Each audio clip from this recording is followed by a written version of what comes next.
صحابہ کرام علیہ رضوان کے بارے میں ہمارے یہاں بھی نعرہ لگایا جاتا ہے جنتی جنتی، تو کیا صحابہ بھی معصوم ہیں؟ اور اگر وہ معصوم نہیں ہیں تو پھر جنتی ہونے کا کیسے ابھی ہم دنیا میں ان کے بارے میں کہہ سکتے ہیں کہ وہ جنتی ہو گئے؟ کیونکہ یہ تو فیصلہ ہونا ہے۔ دیکھیں، جنتی ہونا اور چیز ہے، معصوم ہونا اور چیز ہے، دونوں میں بہت زیادہ فرق ہے۔ ٹھیک ہے، معصوم جو ہے وہ اللہ تعالیٰ کے فرشتے ہیں اور اللہ تعالیٰ کے نبی ہیں۔ ٹھیک ہے، تو اہل سنت کا عقیدہ ہے وہ یہ ہے۔ اور ان کے علاوہ جو اولیاء کرام ہیں ان کے بارے میں یہ کہا جاتا ہے کہ وہ محفوظ ہیں۔ ٹھیک ہے، محفوظ کا مطلب یہ ہے کہ خطا سے ان کی حفاظت کی جاتی ہے، واہ واہ، اور خطا ہو جائے تو اس پہ برقرار نہیں رہنے دیا جاتا، ٹھیک۔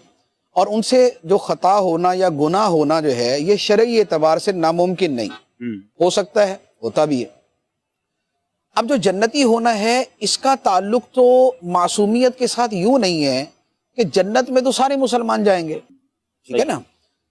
تمام کے تمام مسلمان جو کلمہ پڑھنے والے ہیں اور ضروریات دین کا انکار نہیں کرتے، ان سب نے جنت جانا ہے۔ ایک تعداد ہے جس نے بغیر حساب کتاب کے جانا ہے، ایک وہ ہے جس نے حساب کے بعد ہی جانا ہے لیکن بغیر عذاب کے جانا ہے، ایک وہ ہے کہ جنہوں نے عذاب کے بعد جانا ہے لیکن سارے کے سارے جنت میں جائیں گے۔ تو اب یہ جو کیٹیگری ہے انبیاء علیہم الصلاۃ والسلام کی، یہ تو وراء الورا اور اعلیٰ و اولا، صحیح۔ لیکن وہ جو حدیث مبارک میں فرمایا کہ 70,000 افراد بغیر حساب کے جنت میں جائیں گے، معصوم تو نہیں، صحیح، ٹھیک۔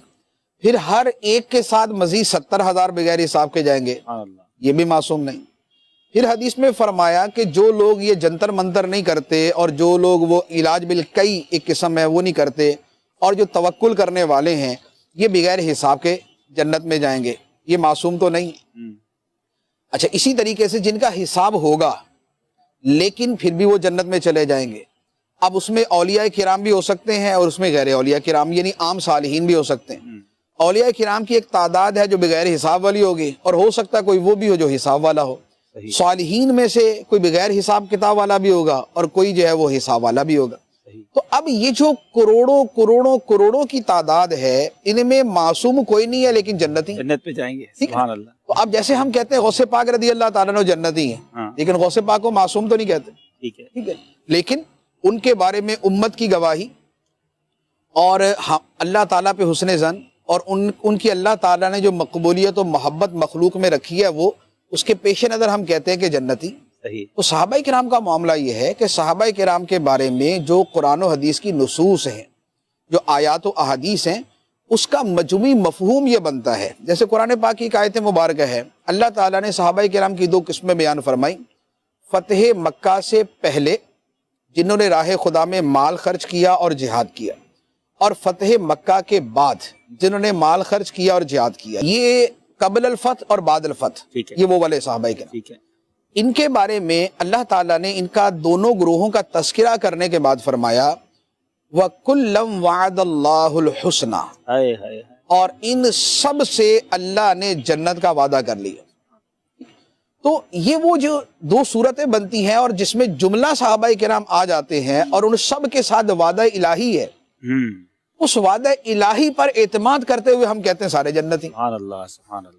اب اس کو کئی اعتبار سے ہم کہہ سکتے ہیں، صحابہ کرام کے جیسے مختلف گروہ بنتے ہیں نا، جیسے ایک عشرہ مبشرہ، ان کو مبشرہ ہی اس لیے کہتے ہیں کہ ایک ہی حدیث میں ایک ہی مرتبہ میں ان کو جنت کی بشارت دی گئی، صحیح، مبشرہ بالجنہ، صحیح ہے، ٹھیک، خوشخبری ملی اس میں جن کو خوشخبری دی گئی۔ اچھا، اس کے بعد آ جاتے ہیں اصحاب بدر۔ اصحاب بدر کے بارے میں نبی پاک علیہ الصلوۃ والسلام نے فرمایا کہ اللہ تعالیٰ نے ان کے بارے میں فرمایا ہے کہ تم جو بھی کر لو میں نے تمہیں بخش دیا۔ بیسیکلی تو یہ جنت کی بشارت دنیا میں مل گئی۔ یہ 313 صحابہ کرام ہو گئے۔ اچھا، اسی طرح حسنین کریمین حضرت امام حسن حسین رضی اللہ تعالیٰ عنہ، نوجوانہ نے جنت کے سردار فرمایا۔ حضرت فاطمہ الزہرا رضی اللہ تعالیٰ عنہ کو جنت کی، جہان کی عورتوں کی سردار اور جنت کی خواتین کی سردار فرمایا۔ تو یہ ہو گئے۔ اچھا، اس کے بعد فرمایا 4 صحابہ کرام اور ہیں، فرمایا کہ 4 وہ ہیں کہ جنت ان کی مشتاق ہے۔ ہمیں جنت کا شوق ہے، جنت کو ان کا شوق ہے۔ اس میں مولا علی ہیں، حضرت مقداد ہیں، حضرت سلمان فارسی ہیں، حضرت ابو ذر غفاری، ٹھیک ہے، ایک روایت میں ایک صحابی اور ہیں۔ تو اب یہ وہ والی صحابہ کرام ہو گئے۔ اچھا، پھر ایک وہ ہیں جو صلح حدیبیہ کے موقع پر تھے، 1400 صحابہ کرام۔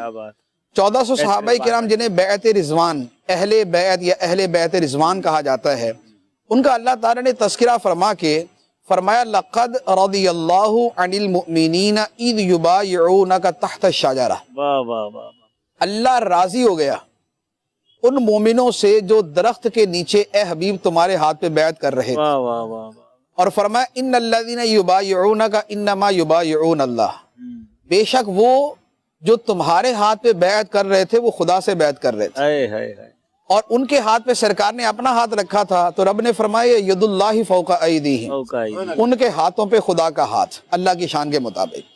تو اب یہ وہ صحابہ کہ جن کے بارے میں بکرات و مرات بار بار تاکید کے ساتھ مختلف الفاظ، خدا ان سے راضی، خدا ان سے راضی، خدا ان سے راضی، یہ خدا سے بیعت کرنے والے ہیں، ان کے ہاتھوں پہ خدا کا ہاتھ ہے، تو اب بتائیے ان کے بارے میں کیا کہیں گے؟ جنتی نہیں کہیں گے؟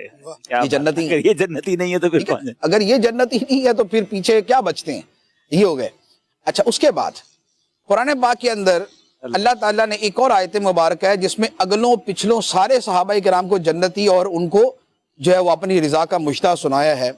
فرمایا والسابقون الاولون من المہاجرین والانصار، مہاجرین اور انصار میں سے جو اول اسلام کی طرف سبقت لے گئے وہ، اور دوسرے فرمایا والذین اتبعوہم بإحسان، اور جو ان کے پیچھے پیچھے چلے نیکی کے راستے پہ، جو بعد میں صحابہ کرام صحابہ بنے، مہاجرین، اولین مہاجرین کے بعد کے مہاجرین، اولین انصار کے بعد کے انصار، یہ جو مسلمان ہیں سارے کے سارے، اللہ تعالیٰ نے فرمایا رضی اللہ عنہم ورضوا عنہ، اللہ ان سے راضی، یہ اللہ سے راضی۔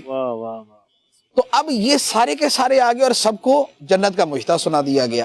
تو یہ ہے وہ چیز کہ جس کے بارے میں ہم یہ کہتے ہیں، اور پھر احادیث مبارکہ جو ہے وہ پھر اس کے علاوہ ایک کثیر تعداد کے اندر ہے کہ جن میں صحابہ کرام کے لیے جنت کی بشارت ہے، جن پر اللہ تعالیٰ کی رضا کے مجدے جن کو سنائے گئے ہیں۔